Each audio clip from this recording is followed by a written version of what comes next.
What is the number one tip you would give somebody for dealing with a narcissist during divorce? This can be very tricky.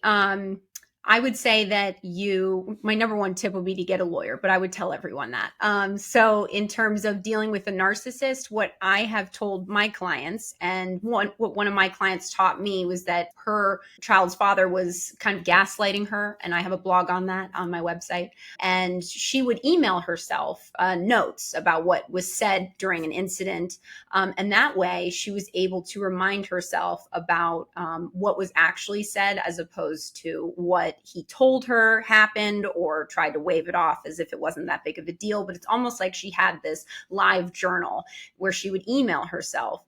And then that's actually safer to have these emails because she handed me this whole book of emails and photographs to go along with the emails. And it was really helpful for me in terms of preparing myself and her for trial. And so that is what I would say is just email yourself. And then that way it's not a paper copy of like a journal. Instead it's, in the cloud.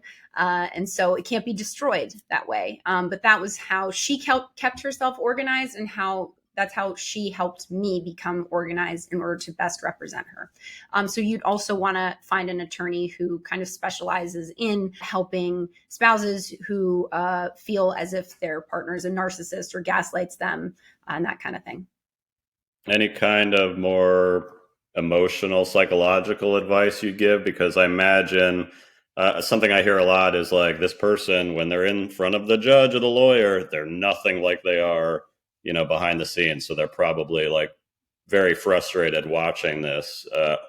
What kind of things do you tell your clients when they're watching this kind of behavior? To just remember to remain calm and that the judge can see your face no matter what. Just to remain calm and that you'll know that they should know that they'll get their turn at the stand as well. And that's where emails to themselves of notes of what had happened can help remind them and jog their memories so that they can tell their version of the events. Like, God, this lady had this husband who was, I can say this, who was filing all these crazy motions or whatever. And she and I had a deal where like I wouldn't send her the crazy motion until she had my response with it too, just to keep her sane.